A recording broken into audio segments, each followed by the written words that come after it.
Եբրայեցիս 6-րդ գլխի մեջ հեղինակն ասում է, որ նրանք, ովքեր ունեցել են այն փորձառությունը,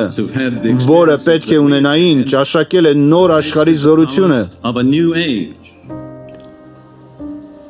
Նա խոսում է այն մարդկանց մասին, ովքեր ետ են քաշվում իրենց ունեցածից։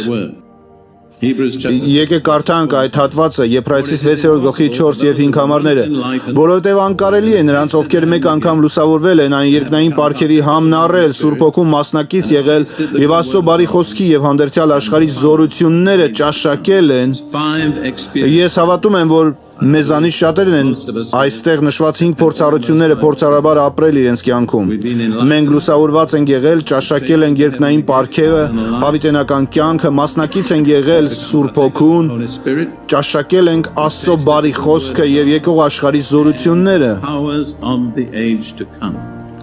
Ես հասկանում եմ, որ սա գալիս է Սուրբ Հոգու մկրտության միջոցով, երբ դուք մկրտվում եք Սուրբ Հոգով, ընկնվում եք գերբնականի մեջ, որը գերբնական է այս աշխարհում, իսկ հաջորդ աշխարհում այն բնական կլինի, այնպես որ մեզ շնորհվել է եկող աշխարհի զորությունից մի փոքր համտեսել։ Հավատում եմ, որ Աստված թույլ է տվել մեզ ճաշակել այն, որպեսզի հրաժարվենք ներկա աշխարհի համը ճաշակելուց։ Եվ կարծում եմ, որ քրիստոնյան չպետք է տարված լինի այս աշխարհի համերով, երբ նա արդեն ճաշակել է եկող աշխարհի համերը։ Այնուհետև վերադառնանք մեկնաբանելու սերմնացանի և սերմի առակը։ Մատթեոսի 13-րդ գլխի 22-րդ խոսքում Հիսուսն ասաց. «Փշերի մեջ սերմանվածը նա է, որ խոսքը լսում է, բայց աշխարհի հոգսերն ու հարստության խաբեությունն այդ խոսքը խեղդում են, և անպտուղ է լինում»։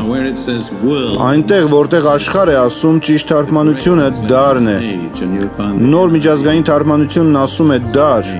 Այնպես որ այս դարի անհանգստությունների համար հոգ տանելը խեղդում են Աստծո խոսքը և մեզ անպտուղ դարձնում։ Հասկանում եք, մենք չենք կարող այս դարի մասը լինել, որովհետև եթե մենք այս աշխարհի մասը լինենք, ապա դրա հոգսերն ու խնդիրները կիշխեն մեզ վրա։ Դրանք մեզ հոգևորապես անպտուղ կդարձնեն։ Մենք պետք է մի կյանքով ապրենք, որը մեկ այլ իրականության է պատկանում։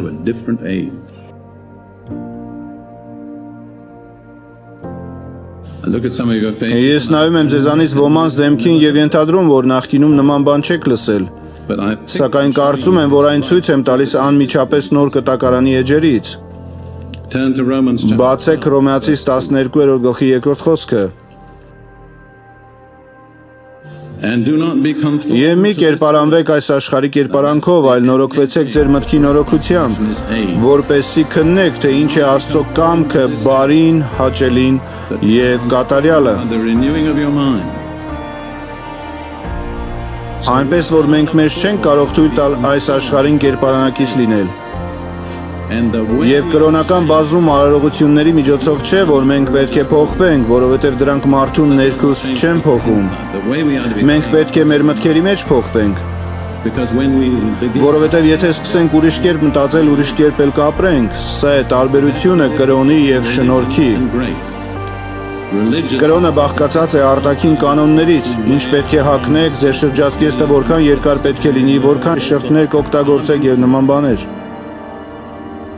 Գիտեք, որ ժամանակներ առաջ Assembly of God եկեղեցում կոսմետիկա գործածելը մեղք էր համարվում։ Այնպես որ նրանք երբեք չէին շպարվում։ Սակայն երբ այդ կարգը մուտք գործեց, մարդիկ դեռևս ներկում էին իրենց աչքերը, քանի որ աչքերը ներկելու մասին որևէ օրենք չկար։ Նրանք առանց շպարվելու ներկում էին միայն իրենց աչքերը, որը նրանց ուրվականի տեսք էր տալիս։ Ինչ եմ ցանկանում ասել, նման օրենքները չեն փոխում մարդու սիրտը, դուք պետք է փոխեք նրանց մտածելակերպը, որից հետո միայն նրանք կփոխվեն։ Այնպես որ Պողոսն ասում է՝ մի մտածեք ներկա դարի մտածողությամբ, փոխեք ձեր միտքը, թույլ տվեք, որ Սուրբ Հոգին փոխի ձեր միտքը և տա նոր մտածելակերպ, որի արդյունքում կփոխվեն ձեր առաջնայնությունները, ձգտումները և նպատակները։ Դրանից հետո դուք այլ կյանքով կապրեք։ Այնուհետև նա ասում է, որ մտքի նորոգությունից հետո դուք ի վիճակի կլինեք հայտնաբերելու, թե որն է Աստծո բարի, ընդունելի եւ կատարյալ կամքը։ Բազում քրիստոնյաներ չեն հայտնաբերում Աստծո կամքը, քանի որ նորոգված չեն մտքով։ Չնորոգված միտքը չի կարող բացահայտել Աստծո կամքը։ Մարմնավոր միտքը թշնամություն է Աստծո հանդեպ, Աստված իր գաղտնիքները չի հայտնում թշնամիներին։ Սակայն եթե ձեր միտքը սկսի փոխվել, Աստված էլ կսկսի ցույց տալ ձեզ իր գաղտնիքները։ Նա կհայտնի իր գաղտնի ծրագրերը ձեր կյանքի համար։ Միլիոնավոր քրիստոնյաներ երկին կգնան, սակայն կարծում եմ, չնորոգված մտքի պատճառով նրանցից շատերը կվրիպեն երկրի վրա իրենց համար Աստծո նախատեսությունից։ Այնպես որ եկեք չկերպարանավորվենք ներկա աշխարհի կերպարանքով։